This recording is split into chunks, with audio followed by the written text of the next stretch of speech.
Morning. पिछले बार हम लोग द्विघात समीकरण का पढ़े थे 4.3 का फोर्थ का। आगे हम लोग देखते हैं क्वेश्चन कैसे बनता है। ठीक है,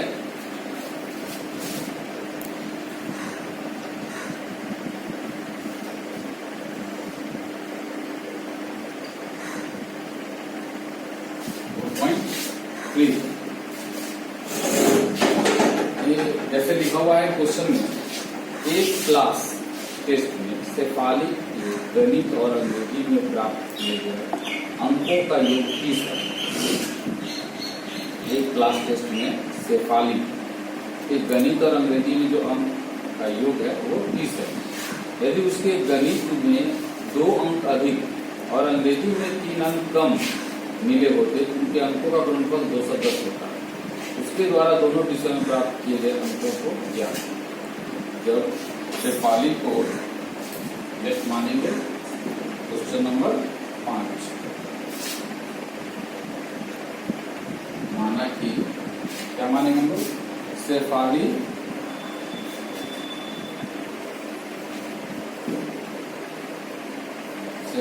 के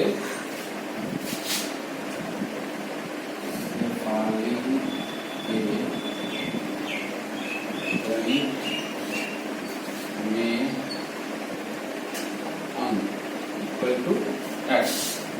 क्योंकि गणित और अंग्रेजी मिलाकर उसको कितना मिला है 30।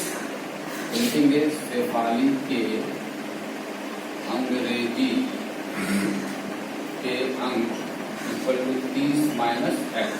30 माइनस एक्स कैसे है, ये दोनों का योगफल 30 है। अब प्रश्न बोल रहा है, प्रश्न क्या बोल रहा है, प्रश्न बोल रहा है कि गणित में 2 अंक अधिक और अंग्रेजी में 3 अंक कम। गणित x है, गणित का अंक x है। यदि गणित में 2 अंक अधिक यानी प्लस कर देंगे और अंग्रेजी में जितना बोल रहा है 3 अंक कम -3 कर देंगे मिले होते और तो उनका गुणनफल, इन दोनों का गुणनफल 210 होता है। 210। अब लिखिए x + 2। 30 में से 3 दिया तो कितना होगा 27 माइनस एक्स x इंटू 27 करेंगे तो हो जाएगा 27x माइनस x²। फिर 2 से करेंगे तो +54 प्लस इंटू माइनस -2x। ये 210 से करा जाएगा तो -210 इक्वल टू 0। तो -x², ये 2x 27 में से कट जाएगा हो जाएगा 25x। और ये 54 210 में से घट जाएगा, 10 में से 4 गया 6, 10 में से 5 गया 5, हो जाएगा 156 इक्वल टू 0। अब यहाँ सब लोग द्विघात समीकरण पे बनाए या गुणनखंड पे बनाए। हमको गुना करके लाना है 156 और घटा के लाना है, जोड़ के लाना है 25। तो क्या ऐसा पॉसिबल है, इसमें दोनों को जोड़े 156 आ जाए और जोड़ने गुना करें तो 156 आ जाए और जोड़े तो हमारा कितना जाएगा 25। तो 18 × 7 156 होता है और 18 × 7 25 -x² + 18x + 7x -156 equal to 0। तो इसमें से हम लोग ये कॉमन क्या माइनस x कॉमन हो जाएगा क्या x -18। इसमें से क्या कॉमन लेंगे 7 हो जाएगा x -18। ठीक है, तो अब हो जाएगा x -18 और यहाँ हो जाएगा -x + 7 इक्वल टू 0। हम लोग क्या लिखेंगे x -18 इक्वल टू 0 और -x + 7 equal to 0। Therefore x equal to -18 जाएगा, कितना जाएगा +18। देयरफॉर -x इक्वल टू +7 इधर आएगा तो -7 x इक्वल टू 7। इस तरह से हमारा शेफाली के गणित का अंक x और अंग्रेजी का अंक है 30 माइनस x। तो हम लोग लिखेंगे अब यहाँ पे, अतः यहाँ पे लिखेंगे पहले x इक्वल टू 18 या 7, हो गया। अब लिखेंगे शेफाली के गणित का अंक x इक्वल टू 18 या 7। फिर उसका लिखेंगे शेफाली के अंग्रेजी का अंक equal to 30 minus x, 30 minus 18 या 30 माइनस 7। फिर लिखेंगे हमारा 30 माइनस 18 हो गया 12 या 23। तो ये मेरा एक आंसर, ये मेरा एक। इस तरह से हमारा इसका बनेगा। अब हम लोग सारा सवाल इसी तरह से यहाँ लाने के बाद विकास समीकरण का इसको गुणनखंड बनाते हैं। तो अगला सवाल है, एक आयताकार खेत का विकर्ण उसकी छोटी भुजा से 60 मीटर अधिक लंबा है। यदि बड़ी भुजा छोटी भुजा से 30 मीटर अधिक हो, बड़ी भुजा छोटी भुजा से 30 मीटर अधिक हो, तो खेत की भुजाएं ज्ञात कीजिए। तो बोल रहा है एक आयताकार खेत का विकर्ण, एक आयताकार खेत का विकर्ण उसकी छोटी भुजा से 60 मीटर अधिक लंबा है। यदि बड़ी भुजा छोटी भुजा से 30 मीटर अधिक हो तो खेत की भुजाएं ज्ञात कीजिए। यहाँ बोल रहे एक आयताकार खेत का विकर्ण उसकी छोटी भुजा से 60 मीटर अधिक लंबा है। यदि बड़ी भुजा छोटी भुजा से 30 मीटर अधिक है, तो बड़ी भुजा और छोटी भुजा दो भुजा है, तो दोनों भुजा में हम लोग एक को मापेंगे तब विकर्ण पे जाएंगे। ठीक है। क्वेश्चन नंबर 6, आयताकार खेत मान लो ऐसा होगा, ये इसका लंबाई होता है, इसका चौड़ाई होता है। बड़ा भुजा लंबाई हुआ है ना, तो वही चीज यहाँ पर बोल रहा है बड़ी भुजा छोटी भुजा से 30 मीटर अधिक है। लेट मान ली कि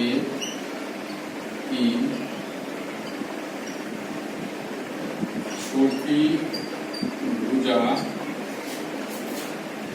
इक्वल टू x मीटर। ठीक है। इसके बाद बोल रहा है कि उससे कितना अधिक है, 30 मीटर अधिक है। लिखेंगे खेत की बड़ी भुजा x प्लस 30 मीटर। ठीक है, 30 मीटर अधिक हो गया। तो छोटी भुजा बड़ी भुजा दोनों मिल गए। अब बोला उसका विकर्ण उसकी छोटी भुजा से 60 मीटर अधिक लंबा है। खेत का विकर्ण बराबर बोल रहा है उसकी छोटी भुजा से कितना अधिक है, 60 मीटर अधिक है। छोटी भुजा x है, x प्लस 60। ठीक है। तो अब हमारा इसका अगर सूत्र पे ले जाएंगे तो हम लोग क्या बोला, खेत की भुजा ज्ञात कीजिए। लिखेंगे प्रश्न से, प्रश्न क्या हो जाएगा, खेत का विकर्ण बराबर कितना दिया होगा, x प्लस 60 दिया हुआ है। तो जब खेत का विकर्ण इक्वल टू क्या होता है, मतलब आयत का विकर्ण इक्वल टू क्या होता है, लंबाई स्क्वायर जोड़ चौड़ाई स्क्वायर अंडर रूट, है ना। क्या होता है, लंबाई स्क्वायर जोड़ खेत का विकर्ण हमारा फॉर्मूला हो जाएगा लंबाई का स्क्वायर जो चौड़ाई का स्क्वायर का root equal to x plus 60। तो अगर रूट इधर से हटाएंगे तो इधर रूट क्या हो जाएगा, इसका लेगा लंबाई हमारा क्या है, बड़ी भुजा मतलब x प्लस 30 का स्क्वायर, छोटी भुजा क्या है x, और इधर हमारा जाएगा x प्लस 16 का होल स्क्वायर। रूट इधर से हटाएंगे इधर आएगा, तो x स्क्वायर हो जाएगा यहाँ पे प्लस 900 हो जाएगा प्लस 60x 2ab, तो 60 plus x square equal to इधर हो जाएगा x square plus 3600 plus 120x। अब हम लोग क्या करेंगे, सबको इधर ले आएंगे, इधर हो जाएगा x square plus 900 plus 60x plus x square minus x square minus 3600 minus 120x equal to 0। तो ये एक्स स्क्वायर और ये एक्स स्क्वायर करेंगे। अब यहाँ पे हो जाएगा एक्स स्क्वायर, ये 900, ये 60x है और ये 120 है, तो 120 में से 60 जाएगा तो क्या हो जाएगा माइनस 60x होगा। ये 900 ये 36 में जाएगा तो जाएगा माइनस 2700 इक्वल टू 0। यानी इसका भी हम लोग आराम से बना सकते हैं, गुणा करके लाना है 2700 और जोड़ के लाना है कितना 60। गुणा करके कितना लाना है 2700 और जोड़ के घटा के लाना है 60। गुणा करके लाना है 2700 और घटा के लाना है 60। इस तरह से आपको इसका गुणनखंड खुद स्वयं कर लेना है, या आप देखिए ऐसे बन जाएगा। यहाँ पे अगर आपको मान लीजिए 2700 से नहीं आएगा तो क्या करेंगे, 2700 का फैक्टराइजेशन करेंगे, 2 हो जाएगा, तो 2 एकम 2 दिया 2 बचे 1350, फिर 2 से लेंगे 2 छक्का 12, 2 सत्ते 14, 2 बचे 10। हम लोग जाएंगे 6 7 5 7, 3 से जाएगा 3 दूनी 6, 3 दूनी 6, 3 बचे 15, फिर 3 से जाएगा 3 सत्ते 21, 3 बचे 15, फिर 3 से जाएगा 3 25 से, फिर जाएगा 5 से। अब हम लोग यहाँ पे देखेंगे कि 2 दूनी 4, 4 किया 12, 12 बचे 60 नहीं तो क्या रहेगा 2 दूनी 4, 4 किया 12 और इधर 5 बचे 25, 25 किया 75, 5 बचे 25, 25 किया 75, 75 दूनी 150, 150 9 दूनी 18 नहीं होगा, 5 दूनी 10, 10 दूनी 20, 20 और इधर जाएगा 5 किया 15 बनते 45, 5 5 दूनी 10, 10 किया 30, 30 किया 90, इधर बच जा रहा है 5 किया 15, 15 दूनी 30, 90 गुना 30 करेंगे तो 27 आ जाएगा और 90 में से 30 घटाएंगे तो 60 हो जाएगा। इस तरह से हम लोग इसका बना लेंगे। हो जाएगा क्या x square minus 90x plus 30x minus 2700 equal to 0। इस दोनों में मेरा x कॉमन आएगा, जाएगा x माइनस 90, इस दोनों में मेरा 30 कॉमन आएगा, जाएगा x माइनस 90 इक्वल टू 0। यहाँ जाएगा x माइनस 90 और यहाँ जाएगा x plus 30 equal to 0। x minus 90 equal to 0 और x प्लस 30 इक्वल टू 0। तो x यहाँ पे देयरफॉर कर सकते हैं, देयरफॉर x इक्वल टू हो जाएगा 90 और यहाँ भी x इक्वल टू कर देंगे तो जाएगा माइनस 30 लिखेंगे। अतः इसको यहाँ लिख दो, ऋणात्मक चिन्ह मान्य नहीं है ना, ऋणात्मक चिन्ह मान्य नहीं है, ठीक है। तो लिख देंगे अतः खेत की छोटी भुजा x इक्वल टू 90 मीटर, फिर लिखेंगे बड़ी भुजा x प्लस 30 यानी इस पर से करो 90 प्लस 30 यानी 120 मीटर आंसर। समझे? इस तरीका से आपका सवाल आराम से बन जाएगा, ठीक है। इसको आप आराम से बना सकते हो। अगला सवाल तुम्हारे पास है, 2 संख्याओं के वर्ग का अंतर 180 है, छोटी संख्या का वर्ग बड़ी संख्या का 8 गुना है, दोनों संख्याएं ज्ञात कीजिए। 2 संख्याओं के वर्गों का अंतर 180 है, छोटी संख्या का वर्ग बड़ी संख्या का 8 गुना है, दोनों संख्याएं ज्ञात कीजिए। क्वेश्चन नंबर 7, क्वेश्चन नंबर 7 क्या बोल रहा है, 2 संख्याओं के वर्गों का योग अंतर 180 है, तो छोटी संख्या का वर्ग बड़ी संख्या का 8 गुना है। तो हमको अगर मान लो यहाँ पे मानेंगे छोटी संख्या, तो बड़ी संख्या हमको निकल सकता है। बोला छोटी संख्या का वर्ग बड़ी संख्या के 8 गुने के बराबर है। छोटी संख्या का वर्ग बड़ी संख्या के 8 गुने के बराबर है। तो लेट मान लिया कि छोटी संख्या इक्वल टू एक्स। तो बोल रहा है प्रश्न में कि बड़ी संख्या, क्या बोल रहा है, बड़ी संख्या जो है छोटी संख्या के वर्ग जो है, छोटी संख्या का वर्ग बड़ी संख्या के 8 गुनी है। लिखेंगे ऐसे लिखेंगे, छोटी संख्या का वर्ग बराबर क्या हो जाएगा, पूरा से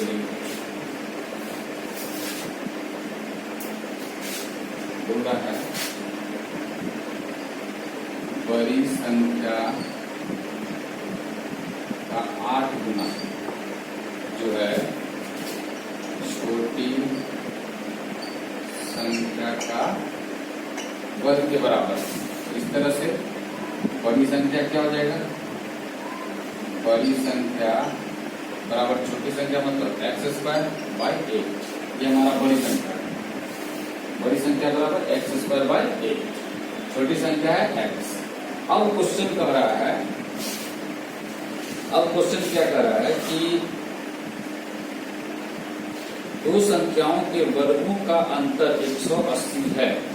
दो संख्याओं के वर्गों का अंतर 180 है। तो प्रश्न से प्रश्न बोला है दो संख्याओं का अंतर, वर्गों का अंतर, तो बड़ा संख्या यानी x² बाई 8 का स्क्वायर माइनस छोटी संख्या इक्वल टू 180। तो ये हमारा बड़ा संख्या है, उसका वर्ग कर दो, ये छोटा संख्या है, उसका वर्ग कर दो, और दोनों का अंतर कितना है, तो 180। अगर हम लोग x² को y मान लें, ठीक है, यदि x² equal to y, x² equal to y हम लोग मानते हैं,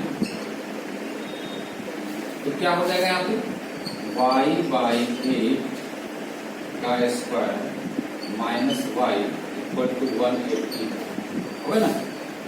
तो ये हमारा क्या हो जाएगा, y² by 64 minus y equal to 180। इस प्रकार से इसका लघुत्तम अगर लेते हैं तो क्या हो जाएगा, नीचे में 64, यहाँ हो जाएगा y² minus 64y equal to 180। तो अब हम लोग बाई क्रॉस करेंगे तो y² minus 64y equal to 180 into 64, 180 into 64, 4 0 4 8 32, 4 एकम 4 3 7 7 0 6 48, हाथ में 4 6 एकम 6 4 10 0 2 15 1 1। तो हमारा क्या आ गया, y² minus 64y equal to 11520।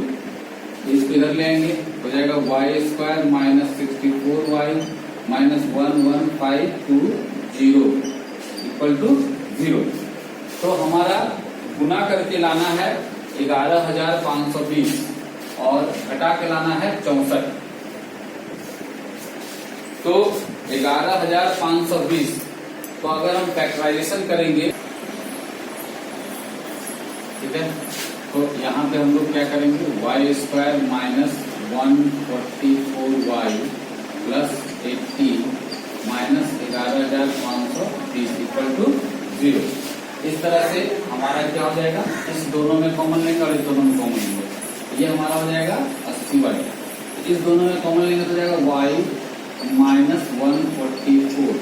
फिर इसमें हम लोग क्या करेंगे, इस दोनों में कॉमन लेंगे तो 80, यहाँ आ जाएगा y माइनस 144 इक्वल टू 0। दोनों में मेरा क्या मिल रहा है, तो 1y माइनस 144 और यहाँ आ जाएगा y प्लस 80, ठीक है, इक्वल टू 0। यहाँ हो जाएगा y माइनस 144 इक्वल टू 0 और y plus 80 equal to 0। Therefore y equal to क्या हो जाएगा 144 माइनस में जाएगा तो प्लस हो जाएगा। यहाँ हो जाएगा y इक्वल टू माइनस 80। इसको हम लोग क्या कहेंगे, ऋणात्मक चिन्ह मान्य नहीं है। तो हमारा यहाँ पे क्या हो जाएगा, हम लोग x square equal to Y माने हैं, X square equal to Y लिखेंगे, X square equal to Y, तो फिर लिखेंगे X square equal to Y का मान कितना है 144। देयरफॉर एक्स इक्वल टू 144 का रूट, यानी x equal two plus minus 12 है ना।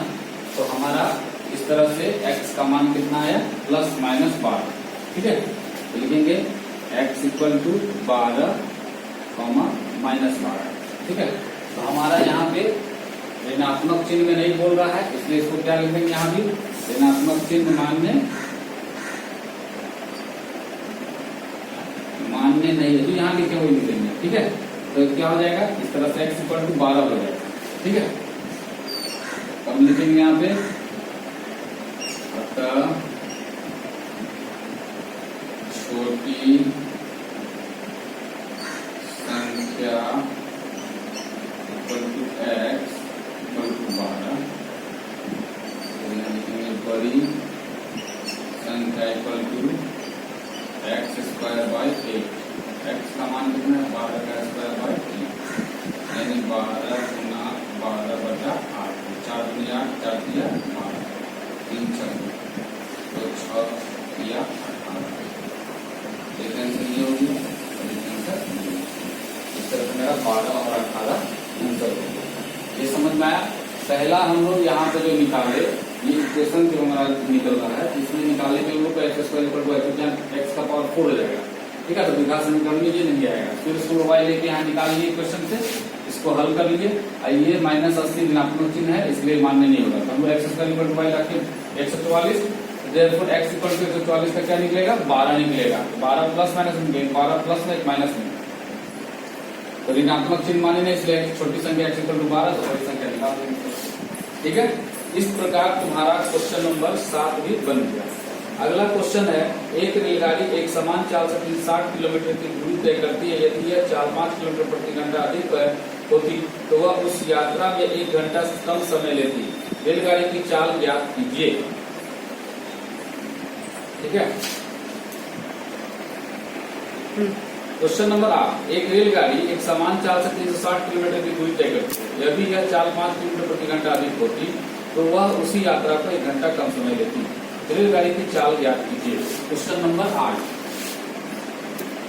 माना कि रेलगाड़ी की चाल इक्वल टू x किलोमीटर प्रति घंटा। अब क्वेश्चन क्या कर रहा है कि 360 किलोमीटर की दूरी बराबर कितना दिया हुआ है, दूरी इक्वल टू 360 किलोमीटर। ये दूरी अगर बोल रहा है कि यह चाल 5 किलोमीटर प्रति घंटा अधिक होती तो वह उसी यात्रा को 1 घंटा कम समय लेती। मतलब प्रश्न से अगर इस दूरी से, यही 360 किलोमीटर की दूरी को अगर x चाल से चलता, ठीक है, तो जो समय लगेगा, अगर यही चाल को 5 किलोमीटर प्रति घंटा बढ़ा दें तो उसको 1 घंटा कम समय लगेगा। तो इसमें हम लोग माइनस कर दिए, ये दूरी बटा चाल मतलब समय हुआ, दूरी बटा चाल मतलब समय हुआ। तो इस दूरी को अगर x चाल से यानी इस चाल से गया तो जो समय लगा, अगर यही दूरी को x प्लस 5 चाल से अगर जाएगा तो इसकी अपेक्षा इसको 1 घंटा कम समय लगेगा। तो माइनस करके 1 घंटा लिख दिए। अब इसमें इक्वेशन निकालेंगे तो क्या होगा, ये आपको बता चुके इस तरीका से इसका इक्वेशन आप निकाल सकते हैं। हम क्वेश्चन नंबर 3 का जो 2 है उस तरीका में है, आप आराम से इसका इक्वेशन निकाल के बना सकते हैं, ठीक है। आगे स्वयं बनाए, आगे स्वयं बनाए, ठीक है। क्वेश्चन नंबर 9 में बोल रहा है दो पानी की नल एक साथ एक हौज में 9.3/8 घंटों में भर सकते हैं। बड़े व्यास वाला नल हौज को भरने में कम व्यास वाले नल से 10 घंटा कम समय लेता है। प्रत्येक द्वारा अलग से हौज को भरने का समय ज्ञात कीजिए। दो पानी का नल है, बोल रहा है एक साथ एक हौज को 9.3/8 घंटे भर सकता है। बड़े व्यास वाले नल हौज को भरने में कम व्यास वाले नल से 10 घंटा कम समय लेता है। लेफ्ट मान लो, क्या मानेंगे, बड़े छोटे हौज को, है ना, कम व्यास वाले लिखेंगे, कम व्यास वाले नल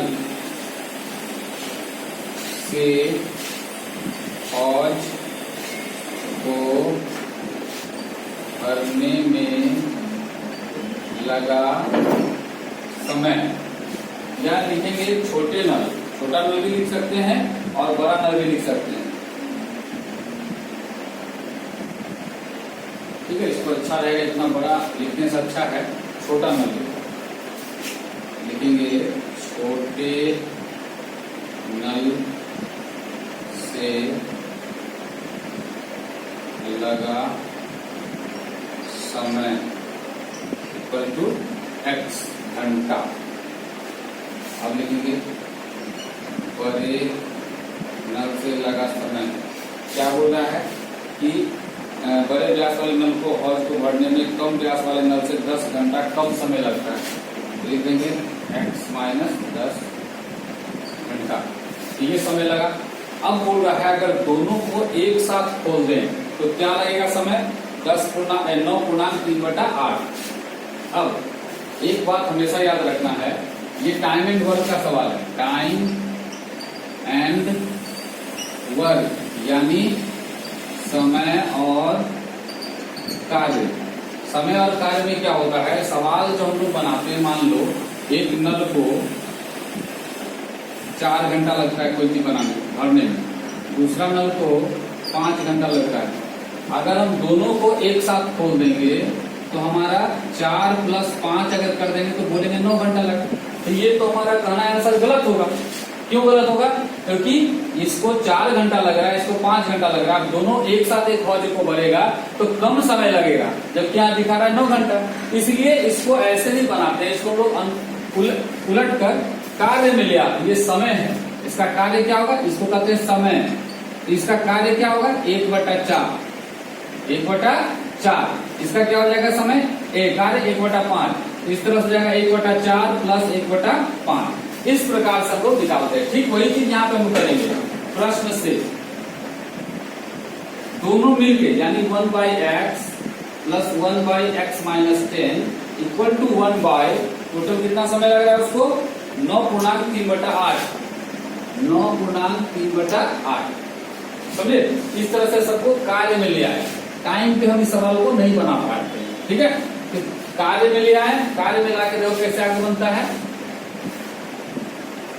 1/x + 1/x + 10 = यहाँ हो जाएगा 1/8/9 और 3 75/8। 8 ऊपर चल जाएगा, इधर लोग उत्तम ले लेंगे, x × x + 10। ये इसमें हो जाएगा x + 10 + x = हो जाएगा 8/75। हो जाएगा यहाँ 2x + 10, यहाँ हो जाएगा x² + 10x = 8/75। By cross multiplication कर देंगे तो 8 × x² + 10x, इधर हो जाएगा 75 × 2x + 10, तो इधर हो जाएगा 8x² + 80x = 75 दूनी 150x + 750। अब यहाँ हो जाएगा 8x² + 80x, ये सब इधर ले आएंगे, -150x - 750 = 0। यहाँ क्या हो जाएगा 8x², 80 इसमें घटेगा तो -70x होगा और -750, यानी गुना करके हमको लाना है 8 × 750। 750 को अगर 8 से गुना करते हैं तो 0 8 × 40, 8 × 56 और 4 60, 6000 लाना है हमको गुना करके, और घटा के लाना है कितना, 70। घटा कितना लाना है, 70। तो 6000 हमारा जो इसका फैक्टराइजेशन करेंगे और फैक्टराइजेशन करके देख लेंगे कि कितना बार में आ रहा है। तो वह जो है हमारा इसका फैक्टराइजेशन जैसे करेंगे, देखो इस तरह से हो जाएगा 120 माइनस 50, ठीक है। तो 70 आ जाएगा, गुना करके 600 गुना करेंगे तो हमारा 12 25 60 6000 हो जाएगा, ठीक है। 8x² minus 120x plus 50x minus 750 equal to 0। यहाँ हो जाएगा, दोनों में मेरा कॉमन आ रहा है 8 और x माइनस 15 की दिशा से, है ना। अब इस दोनों में मेरा क्या कॉमन मिल रहा है, 50x माइनस 15 25 75 होता है। इस तरह से मेरा इस दोनों में क्या मिला, x माइनस 15। अब दूसरा क्या हो रहा है, 8x प्लस 50। हम लोग यहाँ पे क्या करेंगे, डिस्ट्रीब्यूट में x माइनस 15 इक्वल टू 0 और 8x प्लस 50 इक्वल टू 0। यहाँ लिखेंगे therefore x equal to 15 minus minus plus, यहाँ हमारा हो जाएगा 8x इक्वल टू 50 माइनस में, therefore x equal to minus 50 बटे 8, 2 चौका 8 2 25, ये मिल जाएगा 25/4 माइनस में। यहाँ लिखेंगे ऋणात्मक चिन्ह मान्य नहीं है, ठीक है। अब लिखेंगे अतः रेल गाड़ी, ठीक है, कितना है, रेलगाड़ी की चाल equal to x equal to 15 kilometre प्रति घंटा। ये हो गया मेरा आंसर।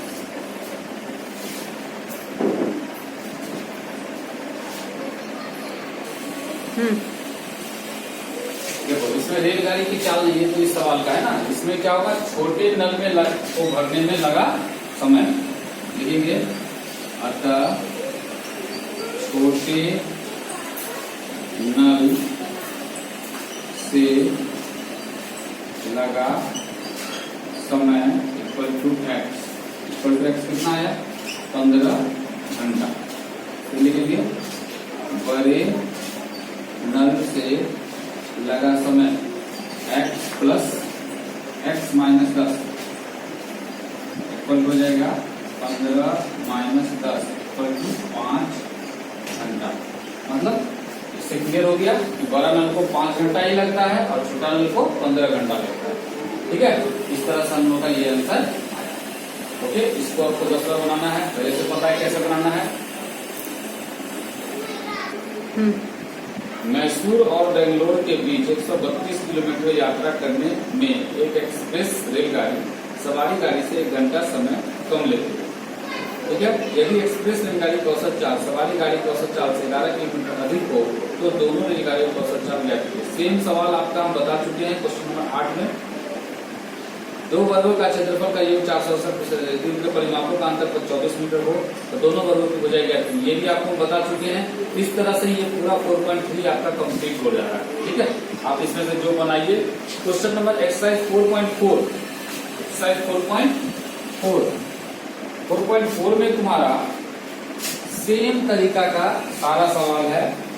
पहला में दिया हुआ है 2, लिखा हुआ है मूलों की प्रकृति ज्ञात कीजिए, मूलों का अस्तित्व हो तो नहीं ज्ञात कीजिए। बता चुके हैं मूल बनाने के लिए। निम्न प्रत्येक विभाग में k का ऐसा मान ज्ञात कीजिए कि उसके 2 बराबर मूल हो। k का वैल्यू निकालना है। क्वेश्चन नंबर 2, क्वेश्चन नंबर 2 का पहला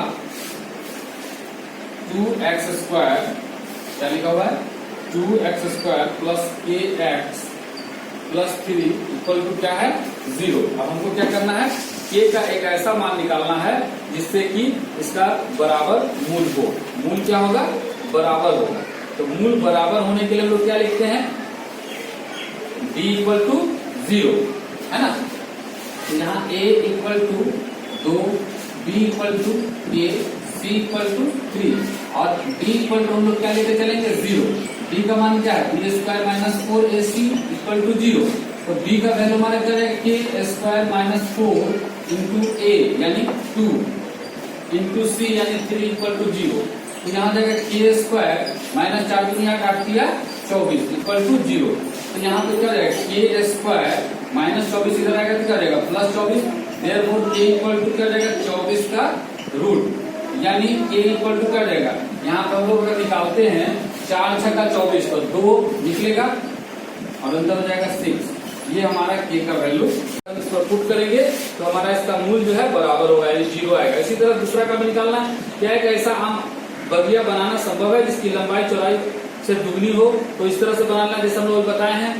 यदि क्या निम्न स्थिति संभव है तो उनकी वर्तमान आयु ज्ञात के जो मित्रों की आयु का योग 20 वर्ष हो 4 वर्ष, इक्वेशन निकाल के बना सकते हैं। क्या परिमाप 80 मीटर का क्षेत्रफल 400 मीटर स्क्वायर के एक पार्क बनता है यदि उसकी लंबाई चौड़ाई ज्ञात की जाए, अगर है संभव तो उसको निकालिए। इस तरह से आप इसको पूरा लेसन को बना सकते हैं।